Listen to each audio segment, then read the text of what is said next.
Hello and welcome to my channel life is a journey. Let's begin. मैं हाजिर हूँ आपके सामने अपना अगला वीडियो लेकर। आज हम बात करेंगे द इम्पोर्टेंस ऑफ एजुकेशन, शिक्षा का महत्व, इसके ऊपर बात करेंगे।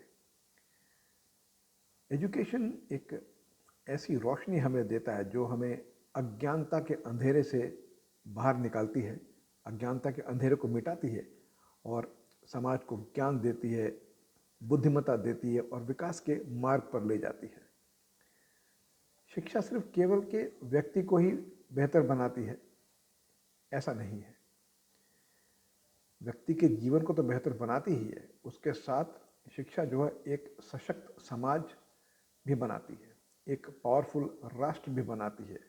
पावरफुल राष्ट्र के निर्माण में बहुत ही इम्पोर्टेंट रोल प्ले करती है। तो ये है एजुकेशन का महत्व। एजुकेशन हमें सोचने, समझने और सही डिसीजन लेने की शिक्षा प्रदान करती है। हमारी एबिलिटी बढ़ जाती है कि हम सही डिसीजन कैसे लें, कब लें। ये एजुकेशन से ही हमें मिलता है। एजुकेशन से इंसान में एक सेल्फ कॉन्फिडेंस आता है, एक आत्मविश्वास भरता है, जिससे वो एक राइट डिसीजन लेने में सफल होता है। और जब वो सही डिसीजन लेना शुरू कर देता है, शिक्षित नौजवान है, डेफिनेटली समाज का भला करेगा। जब समाज विकसित होता है तो देश अपने आप डेवलप होना शुरू हो जाता है। तो एजुकेशन का ये एक बहुत ही बड़ा पावर है।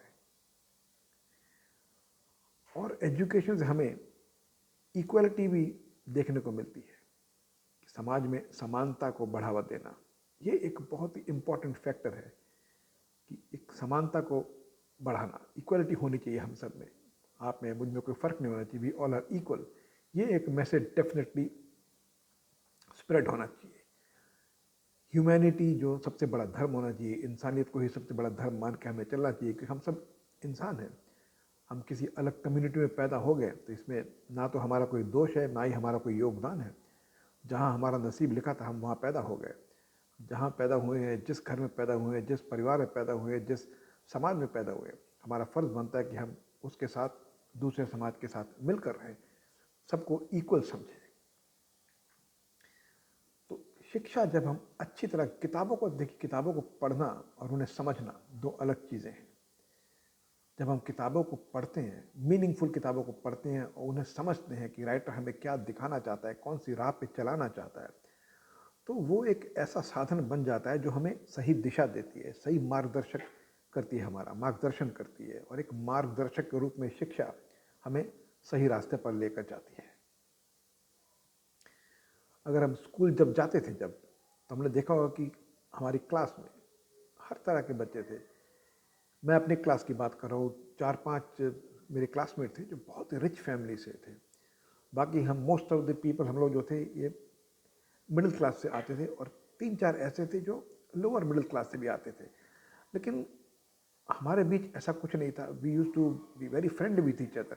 वही एक बचपने की खूबसूरती भी होती है कि हमें पता नहीं होता कि जात पात क्या है, धर्म क्या है, और हम सब जात के लोग एक दूसरे के साथ मिलकर रहते हैं।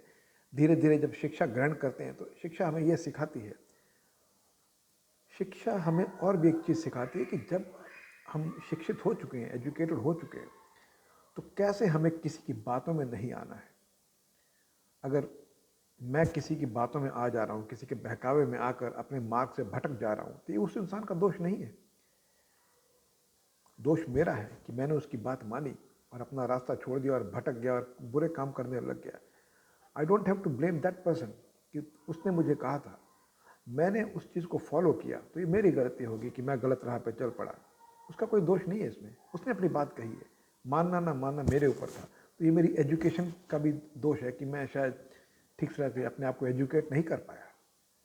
यहाँ पे हमें खुद को ब्लेम करना चाहिए। मोस्टली ऐसा होता है जब कोई बुरा काम हो जाता है तो हम लोगों को ब्लेम करने लग जाता है, ये इसकी वजह से हो गया, उसकी वजह से हो गया। बिल्कुल भी नहीं, ऐसा कभी भी नहीं होता है। उसने कोई बात कही है, मानना ना मानना हमारे ऊपर है। हम मान कर गलत रास्ते पर चल पड़े तो उसका कोई दोष नहीं है। उसने अपनी बात कही है, उसने कभी फोर्स नहीं किया कि हम वो काम करें। हम अगर करते हैं तो इट्स आवर फॉल्ट। एक समाज को, एक सोसाइटी को पढ़े लिखे लोगों की हमेशा ज़रूरत रही है और रहेगी भी। आज दौर अलग है, हर बच्चा पढ़ रहा है, तो हमारा ये फ़र्ज़ बनता है कि वी एंश्योर कि बच्चा सही शिक्षा ग्रहण करे, अच्छी पढ़ाई करे, अच्छी तरह पढ़ाया जाए, ताकि उन्हें किताबों को पढ़ने के साथ साथ किताबों को समझना भी सीखना होगा। ये उन्हें बताना पड़ेगा, क्योंकि जब वो जो पढ़ रहे हैं उसे समझने भी लगेंगे तो उनका जो दिमाग, जो मेंटल डेवलपमेंट है वो ज़्यादा होगी, वो ज़्यादा अवेयर होंगे, वो चीज़ों को ज़्यादा क्लियरली देख सकेंगे। स्पष्ट रूप से जब आप चीज़ों को देखना शुरू कर देते हैं तो आपके जो विजन है वो क्लियर हो जाता है, आप सही निर्णय लेने में सक्षम हो जाते हैं, आपको मदद मिलती है। तो ये बहुत ज़रूरी है हमारे लिए। और एजुकेशन ऐसा नहीं है कि खाली प्रेजेंट जनरेशन तक ही सीमित है। अगर मैं अच्छी तरह पढ़ लिख गया हूँ तो उसी तरह के विचार, उसी तरह की शिक्षा मैं अपनी औलाद को दूंगा, अपने छोटे भाई बहनों को दूंगा, अपने यार दोस्तों के साथ मैं डिस्कस करूंगा। तो जिस तरह का हमारा सर्कल बन जाता है, तो एजुकेशन वहाँ पे एक बहुत इंपॉर्टेंट रोल प्ले करती है। अगर आपने देखा होगा तो आप पाएंगे कि बहुत पढ़ाकू बच्चे एक अलग ग्रुप में रहते हैं, कुछ चंचल बच्चे एक ग्रुप में रहते हैं, सबका अपना अपना ग्रुप, एक कंफर्ट जोन बन जाता है। अगर एक बहुत चंचल, पढ़ाई में एकदम एवरेज टाइप का लड़का एजुकेटेड ग्रुप में चला जाए, जहाँ से पढ़े निकले वाले पढ़ाकू तरह के लोग हैं, तो या तो वो उनके जैसा बन जाएगा, जो कि बहुत अच्छी बात है, या उनसे बोर होकर निकल के वापस अपने कंफर्ट जोन में आ जाएगा। ये ह्यूमन साइकोलॉजी है। तो जब तक हम किताबों को पढ़ के समझने नहीं लगेंगे, ये डिफरेंस जो है ये रहेगा और इंसान अपने आप को उस दिशा में नहीं लेके जा सकता। लेकिन आप कितना भी पढ़ लें, कई बहुत ज़्यादा पढ़े लिखे लोग भी गलतियां कर देते हैं, गलत राह पर चल पड़ते हैं। तो ये वही नतीजा होता है उस बात का कि किताबों को उन्होंने पढ़ा है, समझा नहीं है। और जेंडर इक्वलिटी भी होनी चाहिए। यहाँ कई जगह हमने देखने को मिलता है, आज भी अगर कुछ आप वीडियोस देखें नेबरिंग कंट्रीज़ वगैरह में, I will not name any country, जहाँ बोलते हैं कि लड़कियों को एजुकेशन नहीं देनी चाहिए, इट इज़ नॉट रिक्वायर्ड। और कई लोग मैंने अभी भी देखे, मेरे एक मित्र थे, बहुत पहले की बात है, तो उन्होंने अपनी बेटी के जैसी 10th क्लास उन्होंने पास की, मैट्रिक पास की थी, उन्होंने अपनी बेटी की शादी कर दी थी।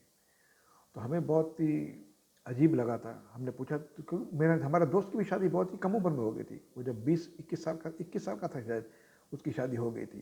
तो उसकी बेटी ने जैसे 10th की, उसने तुरंत अगले साल उसकी शादी कर दी थी बेटी की। उसने बोला क्या करना है, 10वीं तो कर ली है। तो ये भी एक मेंटालिटी, लेकिन इस बात को 20 साल से भी ज़्यादा का वक्त हो चुका है। बट फिर भी ऐसी बातें कुछ याद रह जाती हैं। तो क्या उसकी एजुकेशन में कुछ फॉल्ट था? I don't know. हो सकता है कि उसके घर में वो माहौल था जहाँ उसकी शादी पहले कर दी गई थी, तो उसकी शिक्षा यही थी कि बच्चा जैसे इतना बड़ा हो गया अब इसे ब्याह दो और अपनी जिम्मेदारियों से मुक्त हो जाओ, या अपनी जिम्मेदारियाँ पूरी करो। मुक्त होना तो नहीं कह सकते, अपनी जिम्मेदारी पूरा करो।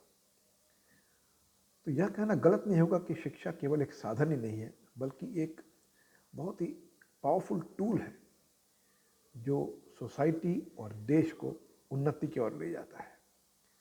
हमें ये डिसीजन करना चाहिए कि हर व्यक्ति को, हर बच्चे को शिक्षा का अधिकार मिले और वो इस रोशनी से वंचित ना रहे। ऐसा नहीं कि वो गुमनामी के अंधेरे में, जहाँ कोई जानकारी नहीं है, वहाँ जी रहा है जीवन और एक निरर्थक जीवन जीना शुरू कर दे।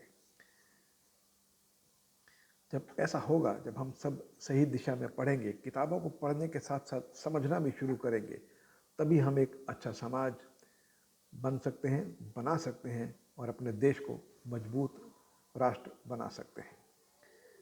मुझे उम्मीद है आपको मेरा ये छोटा सा वीडियो एजुकेशन पर पसंद आया होगा। मैं इंतज़ार करूंगा आपके कमेंट्स का।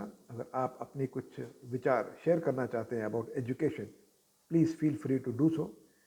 मैं आपके कमेंट्स का इंतज़ार करूंगा। Thank you very much for watching this video. जल्दी हाजिर होऊंगा मेरे अगले वीडियो के साथ। Thank you very much and have a great day.